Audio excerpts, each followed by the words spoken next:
Hey everyone, or nobody's in here at the moment because this video's live and I've just started it. But hey everybody, thank you for tuning in to this video. It's been a while, hasn't it? I haven't made a video in a little while, so apologies for that. But oh, somebody's watching now. How's it going? Yeah, it's been a little while since I've made a video, so apologies for that. I've just been busy working and just jacking off and stuff like that. So sorry for not. God, that was crude. What a crude start to this video. But sorry, yeah, been a little while, hasn't it? I will be doing more regular videos from now on. This is Monday Analysis, the next edition in this series that is Monday Analysis. Do the Monday Mobot. Sorry, it's been a couple of weeks since I've done Monday Analysis. It's still Monday. It's 10 to 12 in the UK, so technically this is still Monday Analysis. It may roll over into Tuesday Analysis, so it's an added bonus there. But it's been an interesting couple of days in the footballing world. I'll get onto that later. But I just want to talk about Tiote, the ex-Newcastle player, has actually passed away. There's just been some breaking news. Wanted to talk about it because, of course, he was a famous Premier League player, famous in that Newcastle side, and very famous for scoring that goal in that 4-0 to 4-4 comeback in that very incredible game of football between Arsenal and Newcastle all those years ago. Tiote scoring the late equaliser with a ridiculous volley. It was an absolutely ridiculous volley. So he's got that, as part of his legacy. His family, he's survived by his children, that sort of thing. So it's a horrendous bit of news. Tiote in the footballing world, very sad, very young, an absolute beast. You just don't expect this sort of thing to happen, do you?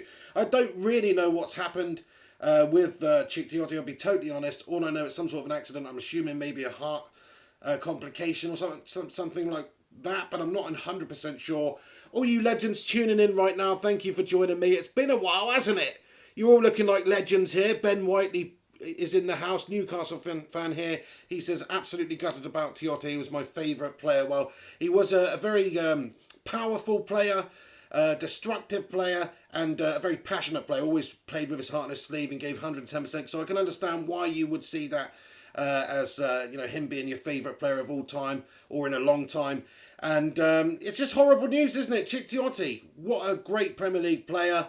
And it's just very sad. I'm very sad for his family, very sad for everything, everybody involved. He went over to China there to get the money for his family, and unfortunately he's passed away. So I mean, it's just really sad news, and just thoughts go out to Tiote's family, everybody that knows him, and all the Newcastle fans out there who may be watching this video who were big fans of Tiote. So just respect to Tiote. That's terrible news. Nobody likes to see somebody taken before their time. Certainly not a man who was such a physical beast and effectively in the peak of his years. So it really is horrendous.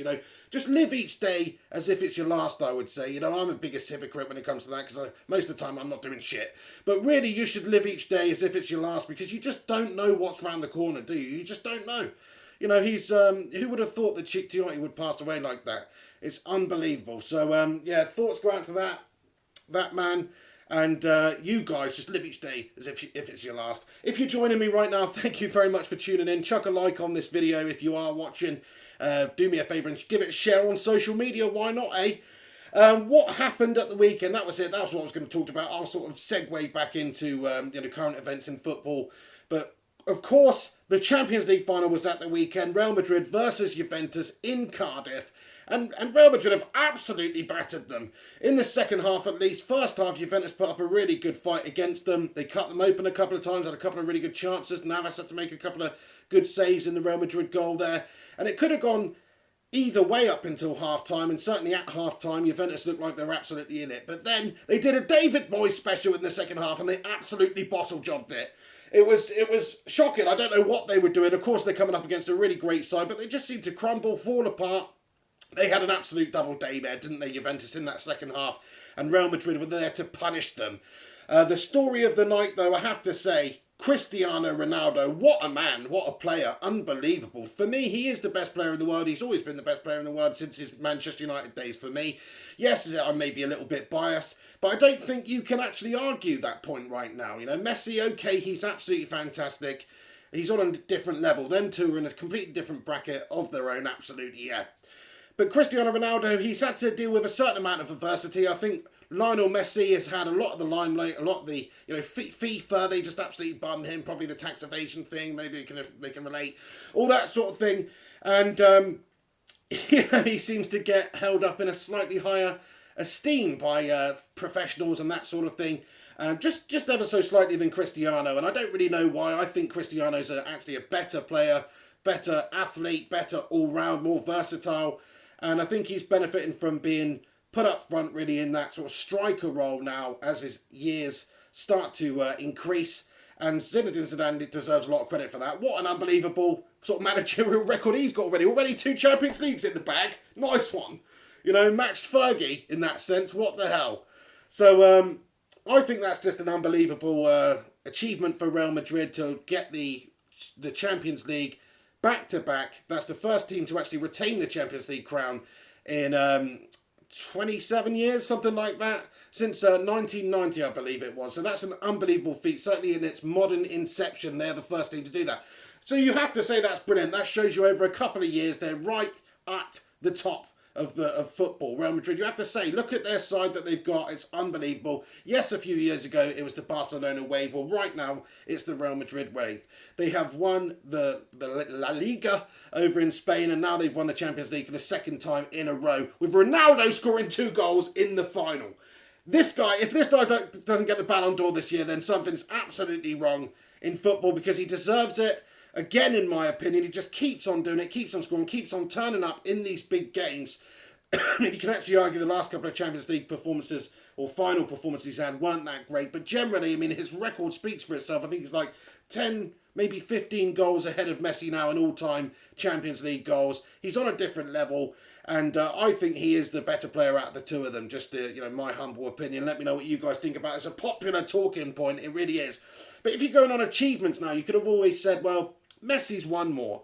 Messi's won 4 Champions League with Barca. He's won all those La Ligas. He's won this. He's won that. He's got 5 Ballon d'Ors. One of those is bollocks, by the way. Shouldn't have gone to him. No way. Should have gone to Iniesta, Xavi, or possibly even Wesley Sneijder in 2010. That's who it freaking should have gone to. Not Lionel Messi, but there you go. It went to Lionel Messi. He's got 5 Ballon d'Ors. Ronaldo's got 4. Now, surely this year Ronaldo's going to get the Ballon d'Or as well, so that evens that up. Messi had 4 Champions Leagues. Ronaldo's now got 4 Champions Leagues trophies. In terms of La Ligas, of course, Barcelona, they are dominating there, so Messi's dominating with that. But Cristiano Ronaldo has won the Premier League. He's also won the Champions League with a different team in Manchester United, which I think is, harder to do. Fair enough, you come through the Barcelona ranks, you're in the best team in the world, you're going to win shit. But you've got to go, Ronaldo's worked his way up through the ranks. He's been part of the whole transfer system. He's come to United, he's learnt his trade from being, just pure potential as a young lad. And he's come to United, he's proved himself, he's been tutored and all that sort of thing by Fergie and the coaching staff. He's moved to Madrid, he's got even better. His goal ratio over there is more than a goal a game. The guy's on a completely different level. And now, after all these years and all that advantage that Messi had in terms of accolades and trophies and all that thing, he is clawing it back now. He absolutely is. So, to me, Ronaldo's the best player in the world. And finally, I think he's getting the credit. And not that he's never got any credit, but I think a lot of people would agree that he is, right now, the best player in the world. And Manchester United are going to sign him back this summer. That's what I reckon. That'd be awesome. I don't see that happening. But there we go. Plus, there's just something about Lionel Messi I just don't like. I don't like his demeanour. I don't like his sort of little face. Just that I don't like his centre of gravity. There's loads of things that I don't like about Lionel Messi. So, maybe that's just me favouring Ronaldo. But no, seriously, Messi's a little rat boy who needs to pay his taxes. Oh, in other La Liga news, Griezmann stitched us up, hasn't he? Let's get on to Griezmann. Antoine Griezmann, of course, at Atletico Madrid. There was talk about him coming to Manchester United. It looked like we were possibly going to be making the move happen. And he's basically pledged his allegiance to Atletico Madrid. There's part of a transfer embargo going on at the moment with Atletico. I don't think they could sign any players for a while. So he's basically pledged his allegiance. They're desperate to keep hold of him, of course, as you would if they've got a transfer embargo. And he's one of the best players in the world. You certainly would want to keep hold of him if you're at Atletico.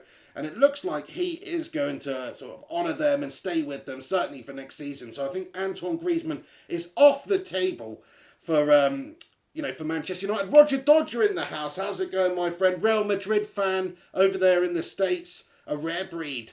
But he'll be absolutely over the moon with the performance at the weekend and another trophy in the bag. The double, that's, you had La Decima and then whatever 11th is in Spanish, and now you've got La Decadima, or whatever it is, I don't even know. But the 12th Champions League for Real Madrid. So fair play to you, my son. Thank you for joining me and tuning in to this Monday analysis video. Also, you're a legend. Yeah, where was I anyway? Antoine Griezmann, what an absolute French prick. No, fair enough. If he's wanting to commit to the club over there, fair play to him. You've got to admire a bit of loyalty. Plus, the shitloads of money a week probably has something to do with it. But he could have come over here, of course, and made shitloads of money over here. So, fair play to him for staying there if he does remain there between now and the end of the transfer window, which I think he will. That leaves a big question mark hanging over Manchester United. What's going to happen? Are we going to try and re-sign Zlatan Ibrahimovic for another extended year on his contract? Or do we move him on? Of course, he's 36 years of age. He's only getting older. He's only going to be diminishing in talents. He's injured. Would he even feature before the turn of the year? Who knows? It's looking unlikely that he would feature before like November, December time, maybe even later than that. So do you want to go out there and do you want to re-sign him and pay him shitloads of money if you're not going to be able to use him for maybe half of the season? And there's a big question mark hanging over him coming back after a big injury like that at that age. Can he do it? My personal opinion is yes, he freaking can. This is Zlatan Ibrahimovic. Lions don't conform to human attributes. He's just a complete beast. I think he's capable of coming back sooner than that and having an impact. Yes, we should absolutely try and re-sign him, even just for the merchandise sales, just to have a legend like Zlatan Ibrahimovic at the club, imparting his wisdom and experience onto his teammates. That you can't put a price on that. That's absolute, just very important in a team. You've got to have a good blend of youth experience, and he is certainly experienced. And in the later parts of the season, when we're battling in the Champions League, when we're battling in the games away at Stoke City and all these sorts of games in all different competitions, we need to be challenging on all fronts. And guess what? If he pops up and scores a couple of goals with that big, beautiful Swedish tweet of his, then it will all have been worth it. So I think we should 100% try and sign Zlatan Ibrahimovic for another year. Whether or not that happens, I do not know. But certainly, as well as doing that, we need to sign a top quality striker. Now, we've got Marcus Rashford there. I think he is the future of Manchester United and England. He's a great young talent. He's only getting better. He's got pace for days. He's got a natural finishing ability. He reminds me of a young English Chicharito Hernandez, only with more potential than him. So for me, you've got to give him the game time, but you've also got to have the numbers in there. You've got to have players who are capable of coming in immediately and doing a job and scoring goals and getting you goals, because now we are in the Champions League. We've got to put in a good campaign in the Premier League. So we've got to have strength and depth, and we've got to have players who can come in and have an immediate impact, which is very tricky indeed. But there's one player that does spring to my mind, which is Romelu Lukaku at Everton. He's going to be leaving the club. There's a whole host of clubs around Europe that want to sign this player because he's still young. He's got bags of potential. He's an absolute beast. He's the Didier Drogba second coming, pretty much. He's an absolute physical beast. And he's a proven goal scorer in the Premier League. So for me, he would be an ideal candidate to come into Manchester United and have an immediate impact. Plus, he's sort of in that Zlatan Ibrahimovic mould in the sense that he can be used as a target man. He's strong, and he's also got a very clever footballing brain as well. So for me, that would be the obvious choice. There's a couple of other players that you could, argue the case for. I would be interested in seeing the likes of Morata come, but I don't think Madrid are going to want that to happen. And unless the David De Gea equation pops in, which is it could happen. Real Madrid possibly signing David De Gea from Manchester United. That would be absolutely sickening. For me, it's only downhill from David. He's been that good for us. He is the best goalkeeper in the world, up with Manuel Neuer. They're in their own bracket themselves. They're like the Messi and Ronaldo of goalkeepers. So for me, you have to keep hold of David De Gea. You have to do everything in your power to keep hold of him, because it's all downhill from there. Whoever you get, Hugo Lloris, Keylor Navas, whoever it may be, they're just not quite as good as David De Gea, are they? So you're only going to be doing yourself over in the long term. But then, saying that, if Manchester United could negotiate for a player to come in exchange for David De Gea from Real Madrid, maybe Morata, maybe even Gareth Bale, coming to Manchester United. Just imagine that. He's a little bit homesick, wants to come to the UK, he's gone over there, he's won shitloads of trophies, he's done it. He's done it, hasn't he? He's been a Galactico over there at Madrid. Come over to England, play for Manchester United, be the new Ryan Giggs, effectively, the Welsh talisman for Manchester United. That's what I would love to see. You know, if Manchester United could sign any player this summer, the one that would excite me the most would be Gareth Bale. I know he's a little bit of an injury-prone prick, isn't he? But on his day, God, that guy can play football. When he was at Spurs in the Premier League, it was absolutely unbelievable. Basically carried that team. He's gone over to Real Madrid, and he's come on leaps and bounds even over there. He's improved as a footballer. He's had some injury problems this season, of course, and every season, because he's a bit of a sick note, he does get injured. But when he's fit, when he's firing, I don't think there's anybody better, really, at what he does. He's unbelievable. Look what he did in the Euros. He dragged Wales through to the semis there. He would be an unbelievable signing. I don't think it's very likely, but if we could use David De Gea to go the other way in some sort of bargaining chip, then maybe that's not beyond the realms of possibility. Just maybe. I still think it's ridiculously unlikely, and I still think United should try and keep hold of David De Gea because he's a match winner. You know, strikers and goal scorers often get called match winners, but David De Gea is an absolute match winner. He's a match winner. He saves you a lot of points every season just by his unbelievable goalkeeping ability. So for me, you've got to keep hold of David De Gea. But if he did want to go to Madrid, if he did want to go home to Spain, you know, to have somebody come in the opposite direction who would improve Manchester United's starting 11 would be brilliant. So, you know, that I'm open to that. I'm open to that if David De Gea is going anyway. Excuse me, my lungs are not very good at the moment. I've actually given up smoking cigarettes, lads and lasses. Get in there, my son. I've been vaping like non-stop, though. I'm basically just addicted to that now. So, you know, I've been vaping loads. Had my hair cut, by the way, as well. I don't know if I mentioned that earlier in the video, but I've actually had my hair cut since the last time I spoke to you when it was looking absolutely shocking, like a 1960s Beetle. Not the car, I'm talking about the band.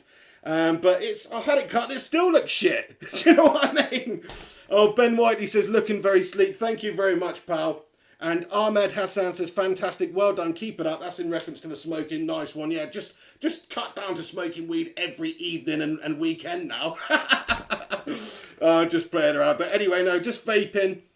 Vaping loads. And yeah, I'm enjoying it. Stop smoking now. So hopefully it will, you know, improve my health and vitality. Laura Hickman says, good for you. You feel so much better. Thank you very much, Laura. That's the sort of motivation I need. You know, people encouraging me to do this. Thank you for your lovely comment there.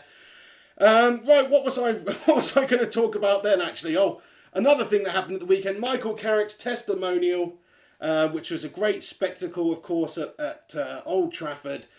Raised a lot of money for charity, and you know, if any player deserves that sort of a game and a testimony, it is Michael Carrick. 11 years at the club. He's not quite going to go down as in legendary status as like a Giggsy or a Scholesy, but he's not far off, is he? He's not far off. The contribution he's made to Manchester United over the years has been brilliant. People forget about some of the goals. I mean, I just had a bit of nostalgia the other day, and I wanted to see Manchester United rip a European team apart. So I put into Google Roma versus Manchester United 7-1. Remember that game? We battered them 7-1. What a game that was. And, you know, there was a couple of points that I took away from that video after watching Manchester United bang in 7 goals against them. The first one was what an unbelievable player Michael Carrick was, just from the highlights there. He was brilliant.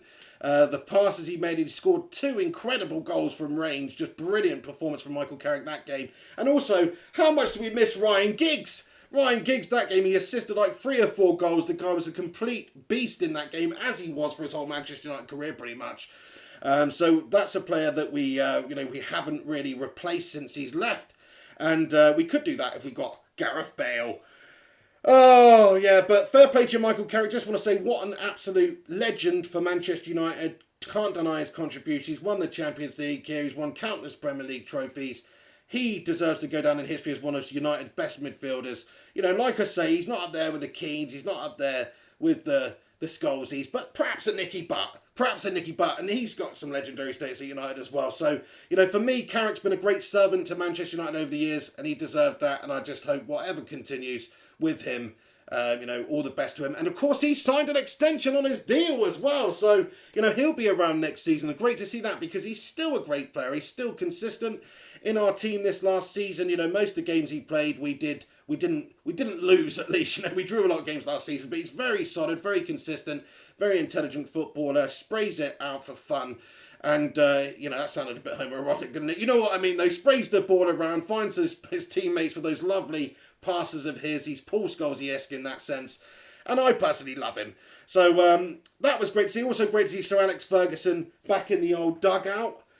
He's just, what an absolute legend. You know, nobody's ever going to come close to what he achieved in the game of football, not by a long shot. So, you know, just great spectacle. And, of course, it's come around a time when there's a lot of horrendousness going on in the world, you know, especially in the UK, the Manchester attacks, these London attacks the other day. What is going on, lads and lasses? Seriously, it's an absolute disgrace. It's an absolute disgrace. These people are just messed up in the head, you know. They certainly need to be rounded up and dealt with, you know. There's talks about MI5 and having like 2,000-3,000 people on being monitored and all this. If there's any sort of speculation or doubt that they might possibly blow themselves up, injure other people, kill other people, then surely, absolutely surely, you should just get rid of them. Do you know what I mean? Whether that's deport them, whether that's round them up, lock them up, I don't give a shit, man. If they're a danger to society, then they shouldn't be in society, in my opinion.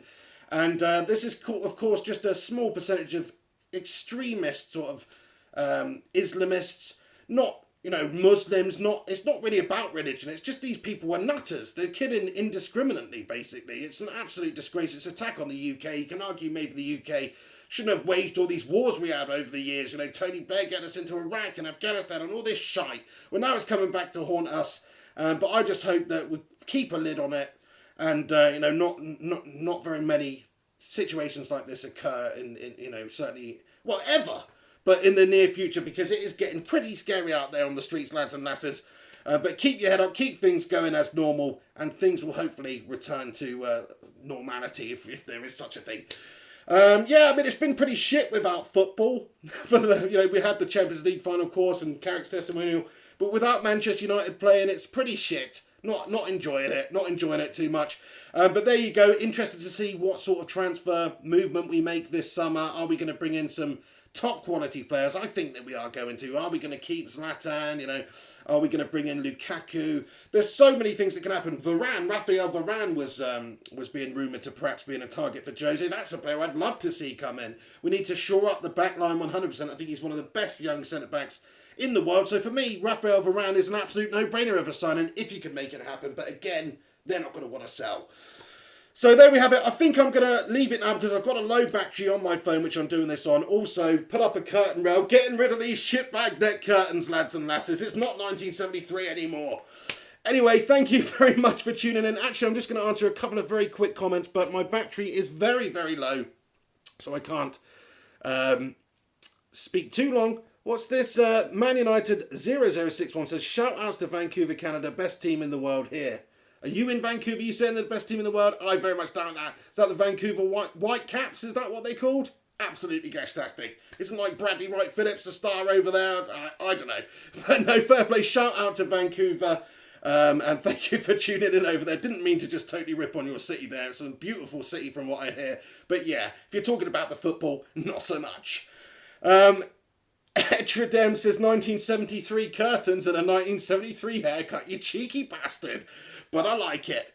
Anyway, I'm going to leave it there, lads and lasses. Sorry if I didn't get round to answering your comments, but I tell you what, if you come back in a few minutes after this video's ended and it's been published, you can comment permanently and I'll reply and respond to them, as can everybody else. So make sure you do that. But for now, please do chuck a like on this video. Subscribe to the channel if you're not subscribed, if you're new around here, to keep up to date with upcoming videos. I will be doing more videos now. I'll try and get one up sort of every day if possible, keeping you up to date with Manchester United's transfer goings on and stuff. I haven't really felt the need to do one over the last week because I think it's all just bollocks. Griezmann's coming, Griezmann's going, Griezmann's coming, Griezmann's going. You know, I'll actually report on some solid information. This is what's loads of channels out there just coming out with videos just basically hype and, you know, for an excuse to make a video. I'm not really going to do that. I'm just going to do it when it really looks like it's going to happen, as I pretty much have done most of the time in the past. So no bullshit here, but thank you for tuning in, every single one of you, for watching right now. You're a bunch of legends. Have yourself an awesome Tuesday tomorrow. It's turned into Tuesday analysis. Holy shit, I've been speaking for 25 minutes. Time for me to go before I turn into a pumpkin. Have yourself a freaking good week. I'll see you hopefully tomorrow, but if not, very, very soon indeed. Take it easy. Have a good one. Come on, United. And I'll see you very soon.